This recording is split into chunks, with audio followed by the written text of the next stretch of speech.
सुशांत सिंह राजपूत के पिता के सिंह ने वकील विकास सिंह ने इस मामले को लेकर कई जानकारियां दी, जहां पर विकास सिंह ने कहा है कि सुशांत के साथ जो हादसा हुआ है वो एक हादसा नहीं बल्कि साजिश थी। जी हां, हाल ही में हुए इंटरव्यू के दौरान विकास सिंह ने कहा कि एक बहुत ही बड़ी अहम बात है, सुशांत के गले में जो निशान पाए गए हैं वो काफ़ी ज़्यादा संदिग्ध है। मेरी एक डॉक्टर से बात भी हुई थी इस बारे में, जहां पर उन्होंने मुझे बताया कि अगर ये फ़ोटो सच है तो इस केस में अंजाम देने के लिए साजिश रची गई थी। उन्होंने आगे ये भी कहा कि हादसे के बाद उन्होंने फ़ोटो क्यों नहीं ली, जिस दौरान वो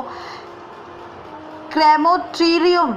किसे तस्वीर लेते नजर आ रहे थे, उन्होंने उनकी बॉडी उतारने वक्त किस तरह की कोई तस्वीर क्यों नहीं ली। मुझे इस बात पर भी विश्वास नहीं है कि सीबीआई भी इस केस में सुराग की जांच करेगी और खुलासा करेगी, क्योंकि जिस तरह से सबूत वहां मिले हैं, मेरे ख्याल से ये सब कुछ मैटर कम और साजिश का मामला ज़्यादा लग रहा है। मेरे ख्याल से मौके की तस्वीर डॉक्टर गुप्ता स्कैम में फॉरेंसिक टीम के हेड करने वाले के पास आई होगी तो इस पर अंजाम ज़रूर आएगा, क्योंकि सुशांत सिंह के असंभव है कि उन्होंने बेड से खुद की जान दी होगी, क्योंकि हमेशा इस तरह के हादसे स्टूल की मदद से ही लिए जाते हैं। विकास सिंह ने आगे ये भी कहा कि मुझे लगता है कि इस केस में पहले अंजाम देकर बाद में इससे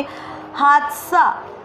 दिखाने की कोशिश की गई है, और साथ ही पोस्टमार्टम रिपोर्ट में इस बात का जिक्र भी नहीं किया। सुधार पिठानी पर आरोप लगाते हुए विकास सिंह ने कहा है कि अगर सुशांत की बहन रास्ते में थी और 10 मिनट की दूरी पर थी तो उनकी बॉडी को पहले क्यों उतार दिया गया। अगर सुशांत के हाथ से हरी कुर्ते से होती है तो उनकी गर्दन पर कुर्ते के निशान ठीक तरह से भी नहीं दिखाई दिए। इस केस में सीबीआई इस मामले पर तय पर पहुंचे तो परिवार को तभी इंसाफ मिल पाएगा, वरना नहीं। नेक्स्ट 9 लाइव से रजनी की रिपोर्ट।